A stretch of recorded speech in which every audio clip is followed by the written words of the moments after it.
नमस्कार दोस्तों, आप देख रहे हैं नमो भारत न्यूज। मैं हूं शुक्ला। दोस्तों, अभी बीते महीनों कोरोना की सेकेंड वेव ने पूरे देश भर में कोहराम मचाया हुआ था, जिसकी वजह से लाखों की संख्या में केसेस आ रहे थे और हॉस्पिटलों की कमर टूट चुकी थी। ऐसे में मरीजों की बढ़ती संख्या की वजह से देश के अंदर ऑक्सीजन की भी भारी किल्लत थी, जिसकी वजह से मरीजों को काफी मुश्किलें भी हो रही थी। लेकिन हॉस्पिटलों के अंदर ऑक्सीजन की कमी को तो केंद्र सरकार ने पानी की तरह पैसा बहाकर विदेशों से ऑक्सीजन मंगाकर दिन रात इसके ऊपर काम करके इस समस्या को तो सुलझा दिया। लेकिन इस बीच राजनीति के गलियारों में और इस देश के राजनेताओं के जमीर के अंदर जो ऑक्सीजन की कमी हो रखी है उसे कैसे पूरा किया जाए। कहने का मतलब यह है कि इन राजनेताओं के जमीर में भी अब ऑक्सीजन की कमी हो चुकी है, जिसकी वजह से इनका जमीर अब पूरी तरीके से मर चुका है। इसलिए अपनी राजनीतिक रोटियां पकाने के चक्कर में न जाने इन लोगों ने कितने मासूमों को मौत के घाट सुला दिया और आज ऐसे ही कई मासूमों के खून से अरविंद केजरीवाल के हाथ रंगे हुए हैं। पूरी दिल्ली सरकार के हाथ इस समय मासूमों के खून से रंगे हुए हैं। ऐसे में सवाल उठता है कि केजरीवाल कब अपना त्याग पत्र दे रहे हैं, क्योंकि जिस हिसाब से उन्होंने काम किए हैं उन्हें तो कड़ी से कड़ी सजा मिलनी चाहिए। दोस्तों, मैं वीडियो में आगे बढ़ूं उससे पहले आप कमेंट बॉक्स में नमो नमो लिखना ना भूलें। दोस्तों, अभी बीते महीनों देश के अंदर कोरोना मरीजों की संख्या बढ़ गई थी, जिसकी वजह से पूरे देश भर के अस्पतालों में ऑक्सीजन की भारी कमी हो चुकी थी। ऐसे में केंद्र सरकार रात दिन एक करके ऑक्सीजन जुटा रही थी, क्योंकि हर राज्य की जिम्मेदारी केंद्र सरकार के ऊपर टिकी हुई थी। कितने लोगों की आशाएं प्रधानमंत्री मोदी के ऊपर टिकी हुई थी और प्रधानमंत्री मोदी उस आशाओं पर खरा भी उतर रहे थे। लेकिन ऐसे में कुछ राजनेताओं को बहुत ज्यादा मिर्ची लग रही थी, इसलिए उन्होंने अपनी तुच्छ राजनीति शुरू की ताकि प्रधानमंत्री मोदी की छवि को भारत की जनता के सामने धूमिल किया जा सके। और इस खेल में सबसे आगे हैं दिल्ली के मफिलर माफिया अरविंद केजरीवाल। केजरीवाल ने पूरे समय सिर्फ केंद्र पर अपनी नाकामयाबियों का और कमियों का ठीकरा मोदी सरकार पर फोड़ा, साथ ही लगातार ऑक्सीजन को लेकर घोटाले करते रहे। कोरोना की दूसरी वेव के दौरान दिल्ली के अंदर ऑक्सीजन की किल्लत सबसे ज्यादा देखने को मिली थी। केंद्र सरकार दिल्ली को 900 मैट्रिक टन की ऑक्सीजन की सप्लाई कर रही थी, जिसके बाद केंद्र पर सवाल उठने लगे थे। जिसके बाद यह मामला सुप्रीम कोर्ट में पहुंचा था, जिसके बाद सुप्रीम कोर्ट ने दिल्ली के ऑक्सीजन के ऑडिट कराने का फैसला लिया था, जिसके बाद ही केजरीवाल की सिट्टी पिट्टी गुल हो चुकी थी और उस समय प्रधानमंत्री मोदी को केजरीवाल ऑक्सीजन देने के लिए शुक्रिया कहते हुए नजर आए थे और ऑडिट न करवाने की मांगे कर रहे थे। लेकिन कहते हैं ना कि सच को कभी दबाया नहीं जा सकता और आज दिल्ली के अंदर ऑक्सीजन ऑडिट की रिपोर्ट आ चुकी है और केजरीवाल के सभी झूठ खुल चुके हैं। केजरीवाल की असलियत अब जनता के सामने आ चुकी है और ऐसे में सवाल उठता है कि दिल्ली के मफलर माफिया को अब क्या सजा दी जाए, क्योंकि न सिर्फ उन्होंने जनता के साथ धोखा किया बल्कि देश को भी बदनाम करने की पूरी साजिश की। सबसे पहले तो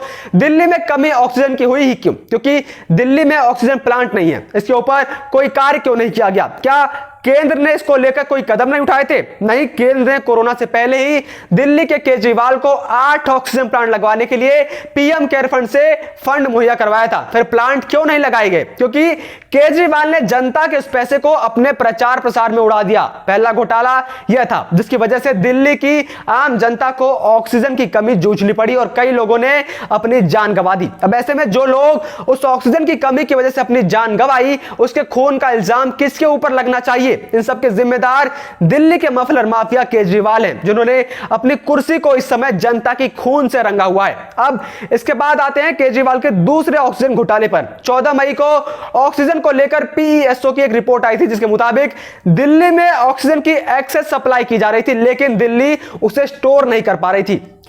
पीईएसओ की रिपोर्ट के मुताबिक केंद्र एक्सेस मात्रा में दिल्ली को ऑक्सीजन की सप्लाई दे रहा था, लेकिन केजरीवाल इसको स्टोर ही नहीं कर पा रहे थे। इससे टैंकर्स का टर्न अराउंड टाइम बढ़ गया था। इसका खामियाजा आसपास के दूसरे राज्यों को भी भुगतना पड़ा। दिल्ली सरकार जब अतिरिक्त ऑक्सीजन की डिमांड कर रही थी, तब तक केजरीवाल जी दिल्ली में स्टोरेज की कोई अतिरिक्त व्यवस्था तक नहीं कर पाए थे। इससे दूसरे राज्यों में ऑक्सीजन देरी से पहुंची, जिसकी वजह से उन राज्यों में जिन लोगों ने अपनी जान गंवाई, आखिर उसका जिम्मेदार कौन हुआ? दिल्ली के अंदर तो केजरीवाल ने लोगों के जान के साथ खिलवाड़ किया ही, लेकिन उसके साथ ही दूसरे राज्यों को भी केजरीवाल ने नहीं बख्शा। यह आखिर किस प्रकार की राजनीति है? कौन सा आम आदमी पार्टी लोगों को ऐसे हत्याएं करवाती है? केजरीवाल के किसी भी परिस्थिति में माफी नहीं मिलनी चाहिए और उन्हें अपने पद से इस्तीफा देना ही चाहिए और इनके सभी मंत्रियों के खिलाफ भी सख्त से सख्त कार्रवाई होनी चाहिए। इसके बाद अब बात कर लेते हैं दिल्ली के केजरीवाल के तीसरे ऑक्सीजन घोटाले की। जिस ऑक्सीजन ऑडिट को लेकर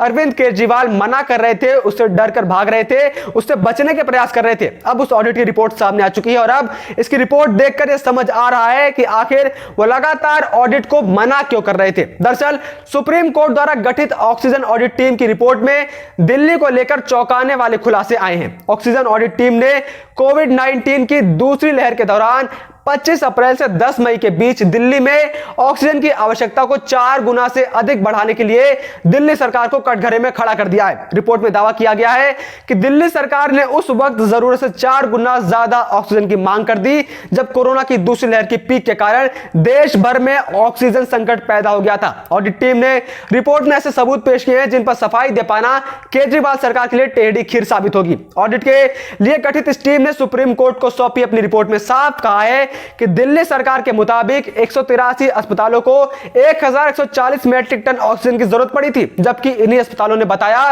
कि उन्हें सिर्फ 209 मैट्रिक टन ऑक्सीजन की जरूरत थी। इसमें कहा गया है कि केंद्र सरकार के फॉर्मूले के आधार पर इन 183 अस्पतालों को 289 मैट्रिक टन ऑक्सीजन की जरूरत थी और अगर दिल्ली सरकार के भी फॉर्मूले की माने तब भी उन्हें 391 मैट्रिक टन ऑक्सीजन ही चाहिए थी। सब ग्रुप ने उल्लेख किया कि केंद्र सरकार द्वारा उपयोग किया जाने वाला सूत्र विशेषज्ञों के एक समूह द्वारा तैयार किया गया था और इसका उपयोग विभिन्न राज्यों के एलएमओ आवंटन कराने के लिए किया जाता है। इस फॉर्मूला का मानना है कि गैर आईसीयू बेड में केवल 50% ऑक्सीजन का उपयोग करते हैं, लेकिन दिल्ली सरकार मानती है कि 100% गैर आईसीयू बेड ऑक्सीजन का उपयोग करते हैं। गणना दोनों सूत्रों का उपयोग करके की गई थी, लेकिन केंद्र के दिए फॉर्मूले के बावजूद दिल्ली सरकार ने सभी गाइडलाइंस को छोड़कर अपना खुद का एक फॉर्मूला बनाया जो कि पूरी तरीके से गलत है। सुप्रीम कोर्ट की ऑक्सीजन ऑडिट टीम ने सुप्रीम कोर्ट को सूचित किया कि दिल्ली को अतिरिक्त ऑक्सीजन की आपूर्ति ने अधिक कोरोना केस वाले 12 राज्यों में ऑक्सीजन की आपूर्ति में संकट पैदा कर दिया। अब ऐसे में इन 12 राज्यों में जितने लोगों ने ऑक्सीजन की कमी की वजह से अपनी जान गंवाई, आखिर उसका जिम्मेदार कौन है? उनका आरोप किनके कंधों पर जाएगा? इसका भी फैसला मैं आप पर ही छोड़ देता हूं, आप कमेंट करके जरूर बताना। और क्या इन सब के बावजूद भी आम आदमी पार्टी की सदस्यता रद्द नहीं होनी चाहिए? क्योंकि उन्होंने न सिर्फ कानून की धज्जियां उड़ाई, संविधान को मजाक बना दिया, आम जनता के जान के साथ खेला।